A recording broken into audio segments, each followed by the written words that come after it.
God and the State.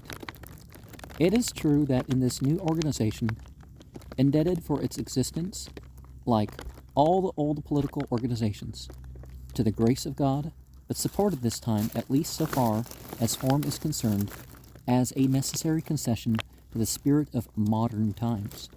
And just as in the preambles of the imperial decrees of Napoleon III on the pretended will of the people, that's what they do when they say it's a democracy too much, right? It's probably not really a democracy.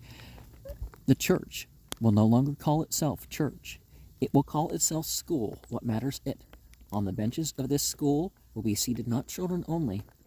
There will be found the eternal minor, the pupil confessedly forever incompetent to pass his examinations, rise to the knowledge of his teachers, and dispense with their discipline the people. One day I asked Mazzini what measures would be taken for the emancipation of the people once his triumphant unitary republic had been definitely established. The first measure, he answered, will be the foundation of schools for the people. And what will the people be taught in these schools? The duties of man, sacrifice, and devotion. But where will you find a sufficient number of professors to teach these things, which no one has the right or power to teach unless he preaches by example? And true devotion's an inner thing. That's why the ancient Egyptians said that you could be an abd, you could be forced to be a bodily servant, but nobody could make you a back, a soul servant. Is not the number of men who find supreme enjoyment in sacrifice and devotion exceedingly limited. Those who sacrifice themselves in the service of a great idea obey a lofty passion, and, satisfying this personal passion, outside of which life itself loses all value in their eyes, they generally think of something else than building their action into doctrine, while those who teach doctrine usually forget to translate it into action, for the simple reason that doctrine kills the life, the living spontaneity of action. Men like Mazzini, in whom doctrine and action form an admirable unity, are very rare exceptions. In Christianity also, there have been great men, holy men, who have really practiced, or who at least have passionately tried to practice all that they preached, and whose hearts, overflowing with love, were full of contempt for the pleasures and goods of this world. But the immense majority of Catholic and Protestant priests, who by trade have preached and still preach the doctrines of chastity, abstinence, and renunciation, belie their teachings by their example. Well, we do find that even in today's society, 100 years later, right, the clergy do a little bit better than those who are under them who were going to the church. And they do a little bit better than those who don't go at all. And those who claim some sort of belief system do better than those who don't. And I don't mean claim, Democrat, Republican or something. I mean they're nominally part of a religion, but they don't ever go to religious services except maybe they're invited to a funeral or a wedding.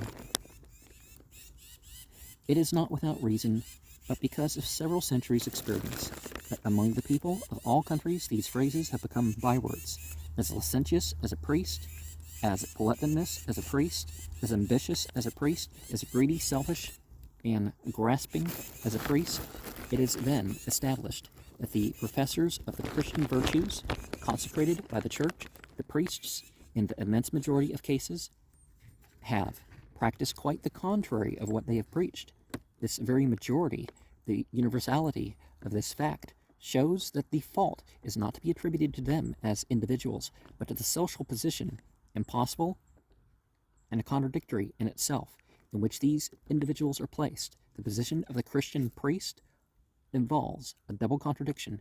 In the first place, that between the doctrine of abstinence and renunciation and the positive tendencies and needs of human nature, tendencies and needs, which in some individual cases, always very rare, may indeed be continually held back, suppressed, and even entirely annihilated, by the constant influence of some potent intellectual and moral passions, which, at certain moments of collective exaltation, may be forgotten and neglected for some time by a large mass of men at once, but which are so fundamentally inherent in our nature that they sooner or later, they always resume their rights, so that when they are not satisfied in a regular and normal way, they are always replaced at last by unwholesome and monstrous satisfaction.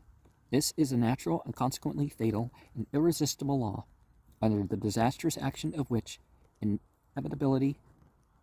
inevitably fall all Christian priests, especially those of the Roman Catholic Church. Now, that is a presumption. It turns out that the priests and nuns of the celibate orders aren't actually doing any worse than anybody else, as far as clergy goes. I mean, the Christian clergy. It cannot apply to the professors, that is, to the priests of the modern church, unless they are also obliged to preach Christian abstinence and renunciation. But there is another contradiction common to the priests of both sects. This contradiction grows out of the very title and position of the master. A master who commands, oppresses, and exploits is a wholly logical and quite natural personage. But a master who sacrifices himself to those who are subordinated to him by his divine or human privilege is a contradictory and quite impossible being.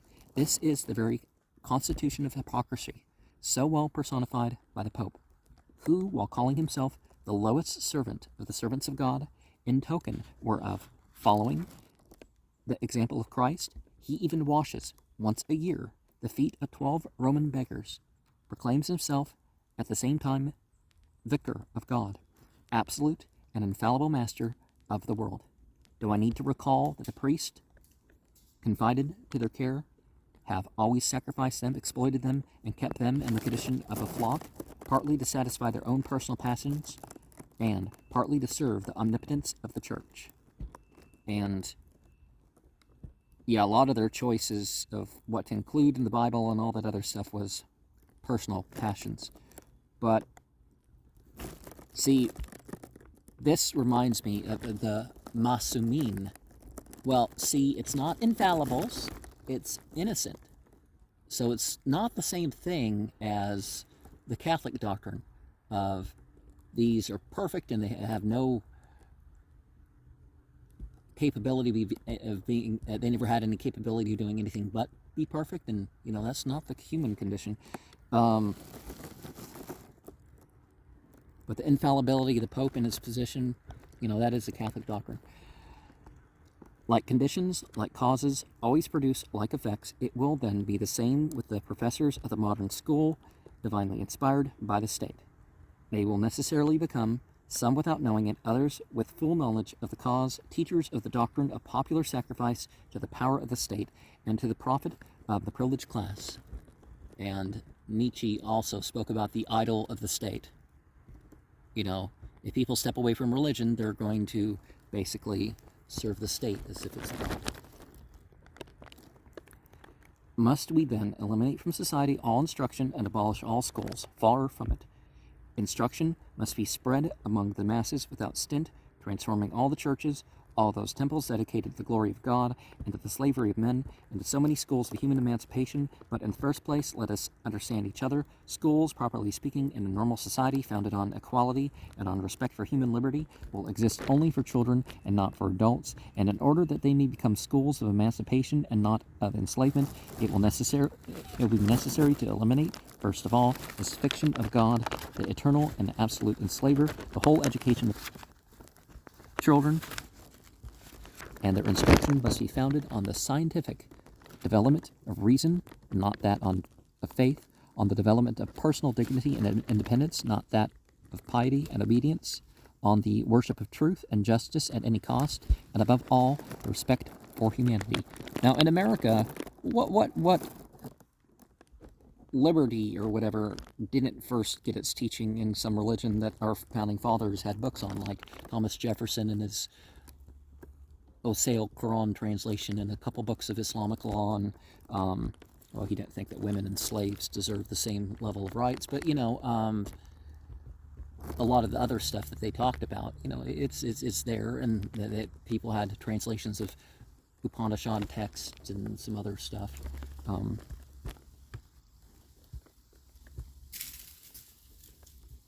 above all, on the respect for humanity. Now, how do we define respect? Because you don't have to agree for it to be respectful, which must replace always and everywhere the worship of divinity. And see, that's the problem, is that religion is taught as if it's something from doing good for this world, like it's just worship or something. The principle of authority in the education of children constitutes the natural point of departure. It is legitimate, necessary, when applied to children of a tender age, whose intelligence has not yet openly developed itself, but as the development of everything, and consequently of education, implies the gradual negation of the point of departure. This principle must diminish as fast as education and instruction advance, giving place to increasing liberty. All rational education is at bottom nothing but this progressive immolation of authority for the benefit of liberty, the final object of education necessarily being the formation of free men full of respect and love for the liberty of others. Therefore, the first day of the pupil's life, if the school takes infants scarcely able as yet to stammer a few words, should be that of the greatest authority and an almost entire abstinence of liberty. But its last day should be that of the greatest liberty and the absolute abolition of every vestige of the animal or divine principle of authority. The principle of authority applied to men who have surpassed or attained their majority becomes a monstrosity, a flagrant denial of humanity, a source of slavery and intellectual and moral depravity. Unfortunately, paternal governments have left the masses to wallow in an ignorance so profound that it will be necessary to establish schools not only for the people's children, but for the people themselves. From these schools will be absolutely eliminated the smallest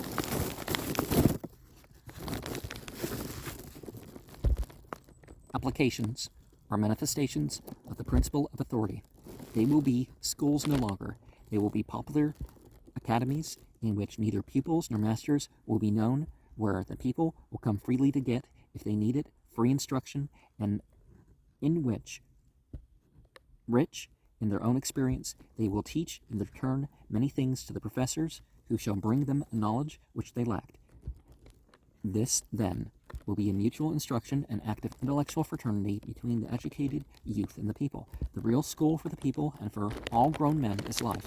The only grand and omnipotent authority, at once natural and rational, and only one which we may respect, will be that of the collective and public spirit of a society founded on equality and solidarity, and the mutual human respect of all its members. Yes, this is an authority which is not at all divine, wholly human, but before which we shall bow willingly, certain that, far from enslaving them, it will emancipate men.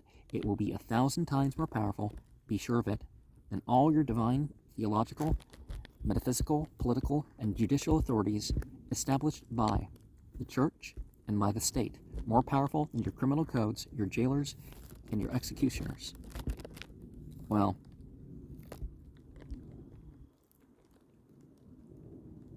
it has to be directly part of their life rather than just, something over them, because all that stuff just put over us fails eventually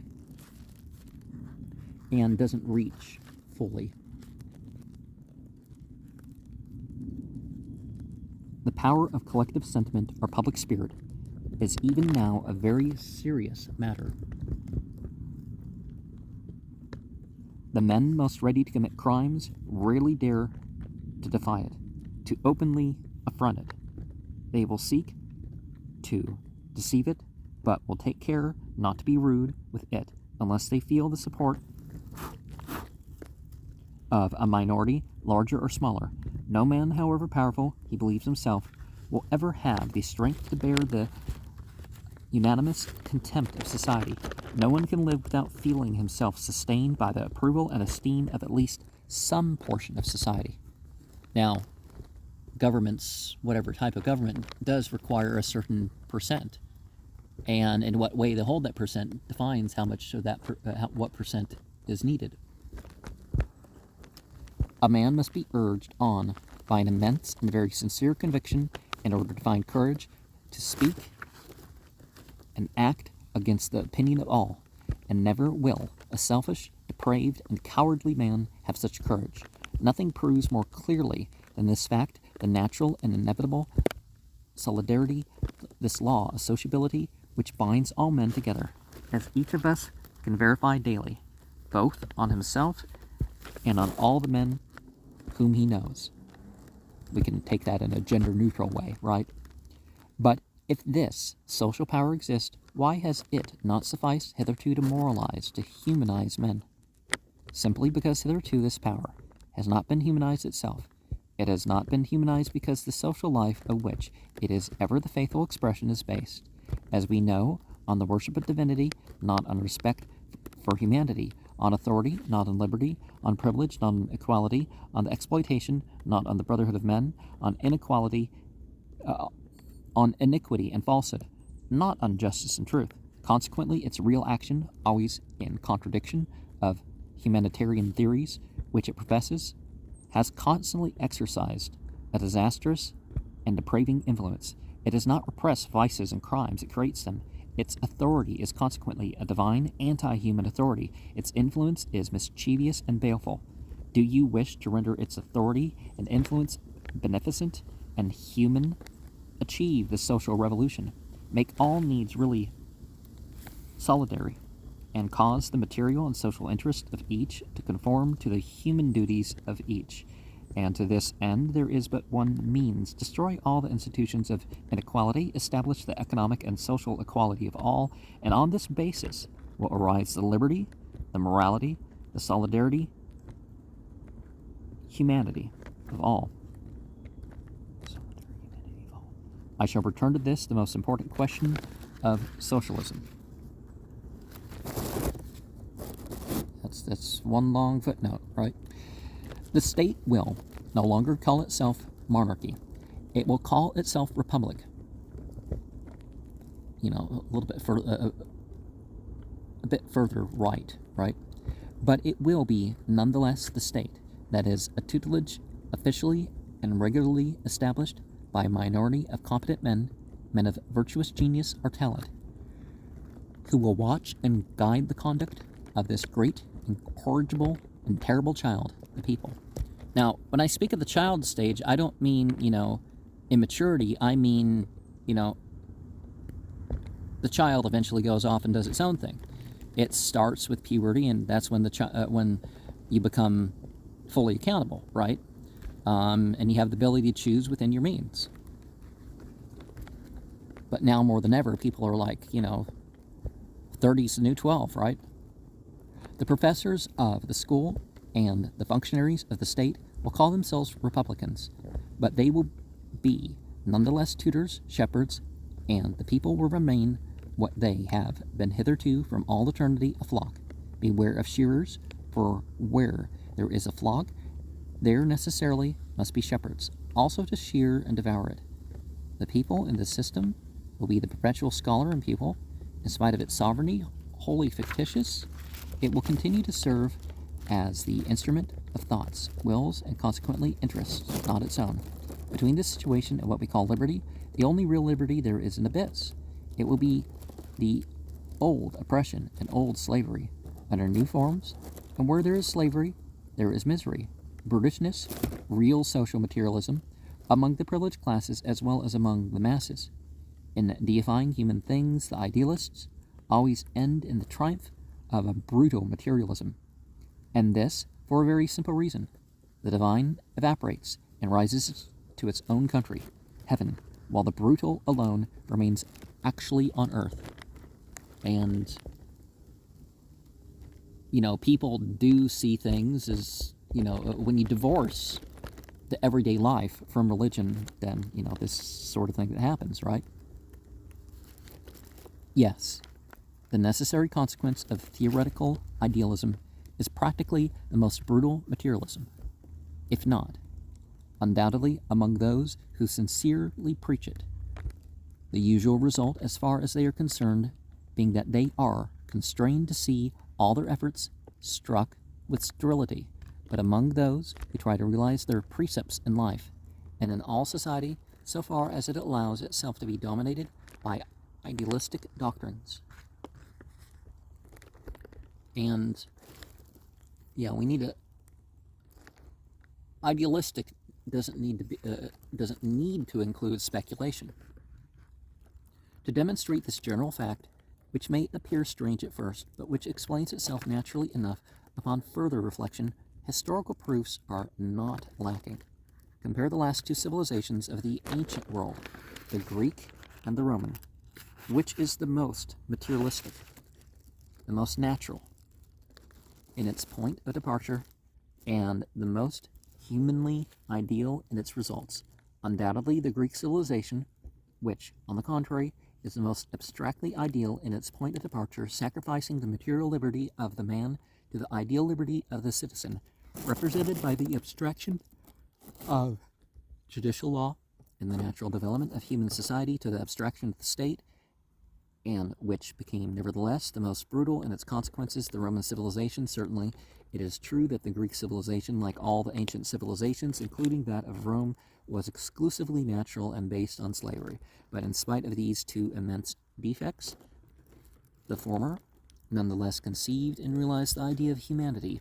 It ennobled, or really idealized, the life of man. It transformed human herds into free associations of free men. It created, through liberty, the sciences, the arts of poetry, and immortal philosophy, and the primary concepts of human respect. With political and social liberty, it created free thought. At the close of the Middle Ages, during the period of the Renaissance, the fact that some Greek immigrants brought a few of these immortal books into Italy sufficed to resuscitate life, liberty, thought, humanity, buried the dark dungeon of Catholicism. Human emancipation, that is the name of the Greek civilization, and the name of the Roman civilization, conquest, with its brutal consequences. And while people could say the Renaissance started with the Metazoites and Puritans, that's not so politically favorable, right? And its last word, the omnipotence of the Khazars, which means the degradation and enslavement of nations and of men, which reaches an unsustainable extent, right? Today, even, what is it that kills? What is it that crushes brutally, materially, in all European countries, liberty and humanity? It is the triumph of the Khazarian, or Roman principle.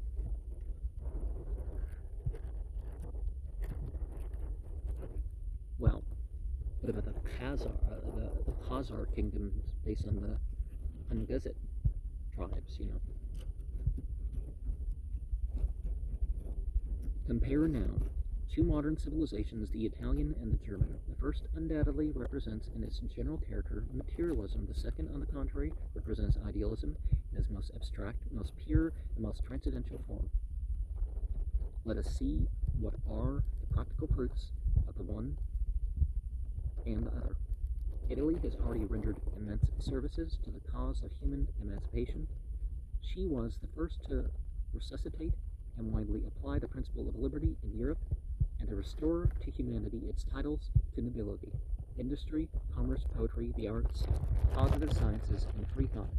Crushed since by 3 centuries of imperial and papal despotism, and dragged in the mud by her governing bourgeoisie, she reappears today, it is true, in a very degraded condition in comparison with what she once was, and yet how much she differs from Germany. And Italy, in spite of this decline, temporary, let us hope. One may live and breathe humanly, surrounded by a people which seems to be born for liberty. Yeah, we gotta at least hold on to our human stage. Italy, even bourgeoisie Italy, can point with pride to men like Mazzini and introduce the atmosphere of an immense political and social slavery, philosophically explained and accepted by a great people with deliberate resignation and free will. Her heroes, I speak always of present Germany, not of the Germany of the future, of aristocratic, bureaucratic, political, and bourgeoisie Germany, not of the Germany of the proletariats.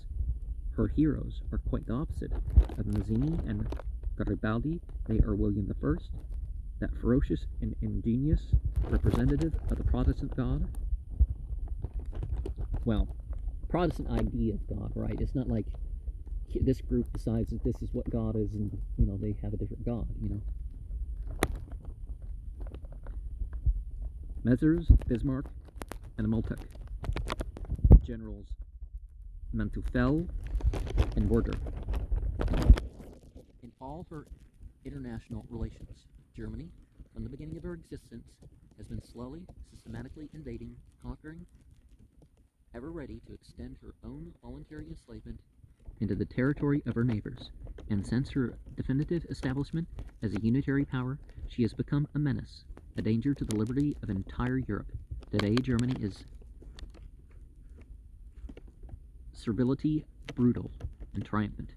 To show how theoretical idealism incessantly and inevitably changes into practical materialism, one needs only to cite the example of all the Christian churches, and naturally, first of all, that of the Apostolic and Roman Church. What is there more sublime in the ideal sense, more disinterested, more separate from all the interest of this church than the doctrine of Christ preached by that church?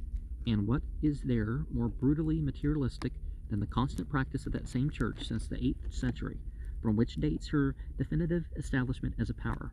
What has been and still is the principal object of all her contests with the sovereigns of Europe? Her temporal goods, her revenues first, and then her temporal power, her political privileges. We must do her the justice to acknowledge that she was the first to discover in modern history this incontestable but scarcely Christian truth, that wealth and power, the economic exploitation and the political oppression of the masses, are the two inseparable terms of the reign of divine ideality on earth. Wealth consolidating and augmenting power, power ever discovering and creating new sources of wealth, and both assuring, better than the martyrdom and faith of the apostles, better than divine grace, the success of the Christian propagandism. This is a historical truth, and the Protestant churches do not fail to recognize it either. I speak, of course, of the independent churches of England, America, and Switzerland, not of the subjected churches of Germany. The latter have no initiative of their own. They do what their masters, their temporal sovereigns, who are at the same time their spiritual chieftains, order them to do. It is well known that the Protestant propagandism, especially in England and America, is very intimately connected with the propagandism of the material, commercial interest of the two great nations. And it is known also that the objects of the latter propagandism is not at all the enrichment and material prosperity of the countries into which it penetrates in company with the Word of God, but rather the exploitation of those countries with a view to the enrichment and material prosperity of certain classes, which in their own country are very covetous and very pious at the same time. And regardless of what type of government one has, the idea that it's just merely self-interested and it's controlling in a way of maybe control or something like that. Okay, yeah, group together to make sure that the gangs don't take over and, make life and death an arbitrary thing or safety an arbitrary thing as far as any principles are concerned. I understand that. In a word, it is not at all difficult to prove, history in hand, that the church, that all churches, Christian and non-Christian, by the side of their spiritualistic propagandism, and probably to accelerate and consolidate the success thereof, have never neglected to organize themselves into great corporations for the economic exploitation of the masses under the protection and with the direct and special blessing of some divinity or other, that all the states which originally, as we know, with all their political and judicial institutions and their dominant and privileged classes, have been only temporal branches of these various churches, have likewise had principally in view the same exploitation for the benefit of lay minorities indirectly sanctioned by the church, finally and in general, that the action of the good God and of all the divine idealities on earth has ended at last, always and forever, in founding prosperous materialism of the few over the fanatically and constantly famishing idealism of the masses.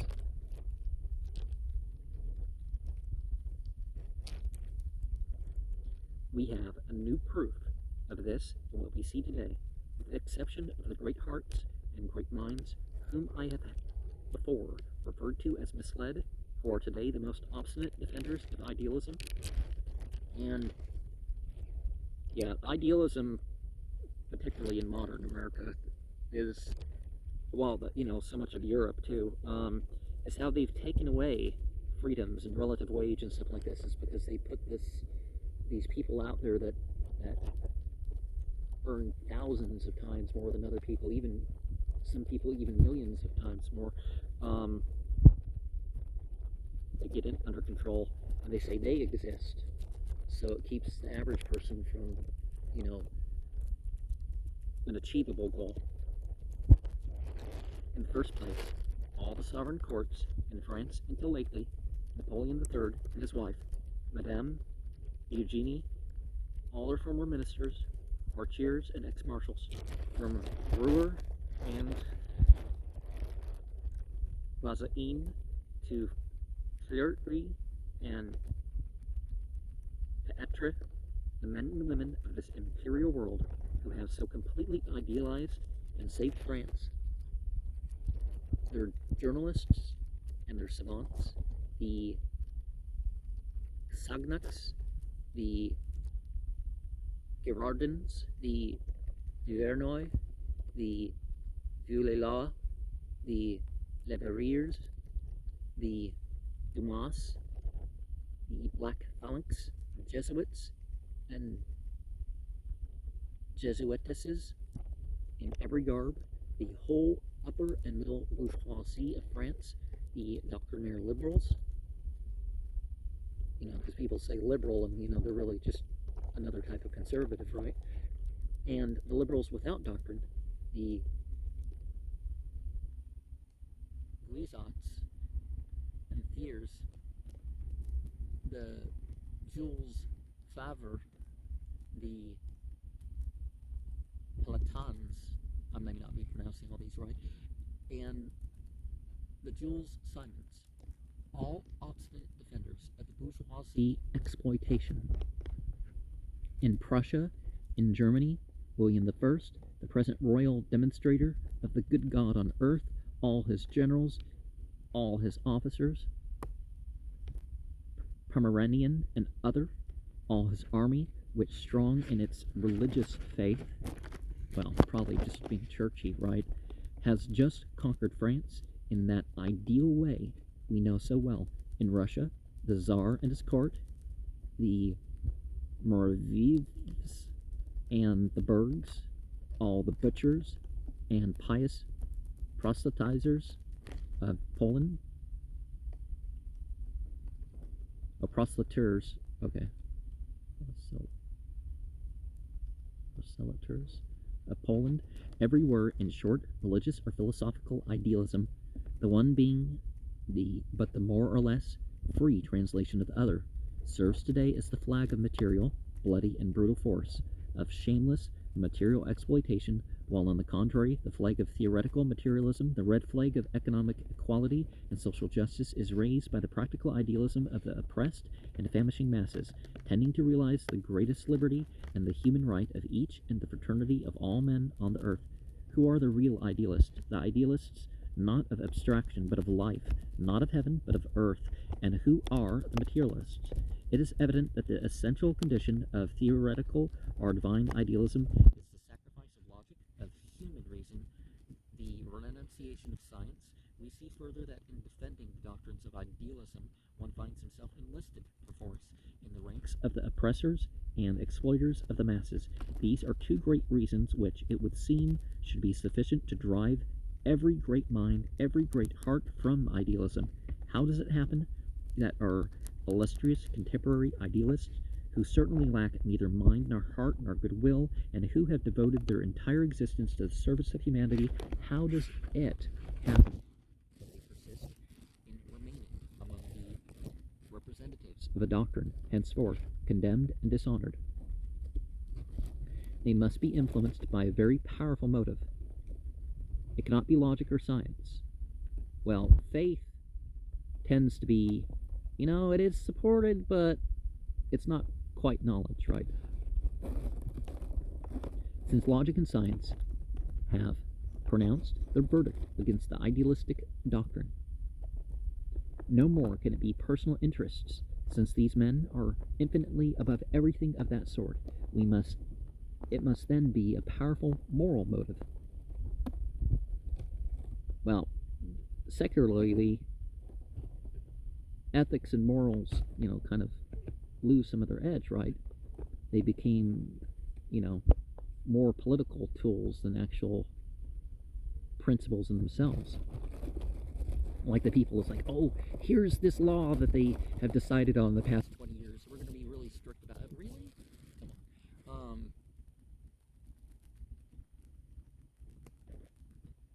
Which there can be but one. These illustrious men think, no doubt, that idealistic theories or beliefs are essentially necessary to the moral dignity and grandeur of man, and that materialistic theories, on the contrary, reduce him to the level of the beasts. And if the truth were just the opposite, every development I have said implies the negation of its point of departure. The basis or point of departure, according to the materialistic school, being material, negation must be necessarily ideal, starting from the totality of the real world or from what is abstractly called matter. It logically arrives at the real idealization, that is, at the humanization, at the full and complete emancipation of society. For contra, and for the same reason, the basis and point of departure of the idealistic school being ideal, it arrives necessarily at the materialization of society, at the organization of a brutal despotism, and iniquitous and ignoble exploitation under the form of church and state. The historical development of man, according to the materialistic school, is a progressive ascension. In the idealistic system, it could be nothing but a continuous fall. Whatever human question we may desire to consider, we always find the same essential contradiction between the two schools. Thus, I have already observed, materialism starts from animality to establish humanity. Idealism starts from divinity to establish slavery and condemn the masses to an endless animality. Well, humans are animals, but, yeah, this idea that, original sin and all that other stuff, people think they're just damned from the start. And, there can be an exception, right?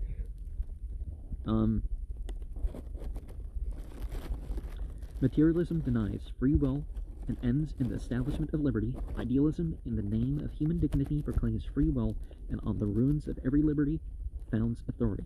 Materialism rejects the principle of authority because it rightly considers it as the corollary of animality, and because, on the contrary, the triumph of humanity, the object and chief significance of history, can be realized only through liberty. In a word, you will always find the idealists in the very act of practical materialism, while you will see the materialist pursuing and realizing the most grandly ideal aspirations and thoughts. History in the system of the idealist, as I have said, can be nothing but a continuous fall. They begin by a terrible fall from which they never recover, by the salto mortale from the supreme regions of pure and absolute idea into matter, and into what kind of matter? Not into the matter which is eternally active and mobile, full of properties and forces of life and intelligence as we see it in the real world, but into abstract matter, impoverished and reduced by the regular looting of these Prussians of thought, the theologians and metaphysicians, who have stripped it of everything to give everything to their emperor, to their god. They put it in place of God anyways. into the matter which, deprived of all action and movement of its own, represents in opposition to the divine idea nothing but absolute stupidity, impenetrability, inertia, and immobility. The fall is so terrible that divinity, the divine person or idea, is flattened out, loses consciousness of itself, and never more recovers it. And in this desperate situation, it is still forced to work miracles. And, the function of myth, if some things have been taken away from it, who knows if you can ever get it back for you or whatever group. I mean, the living are not totally lost, right? For from the moment that matter becomes inert, every movement that takes place in the world, even the most material, is a miracle, can result only from a providential intervention from the action of God upon matter, and there this poor divinity, degraded and half annihilated by its fall, lies some thousands of centuries in this swoon, then awakens slowly, in vain endeavoring to grasp some vague memory of itself, and every move that it makes in this direction upon matter becomes a creation and new formation, a new miracle. Isn't that one of those songs that's a lot harder to play than it sounds like? In this way, it passes through all degrees of materiality and bestiality. First gas, simple, or compound, chemical substance, mineral, and then it spreads over the earth as a vegetable and animal organization till it consecrates itself in man. Here it would seem as if it must become itself again, for it lights in every human being an angelic spark, a particle of its own divine being, the immortal soul.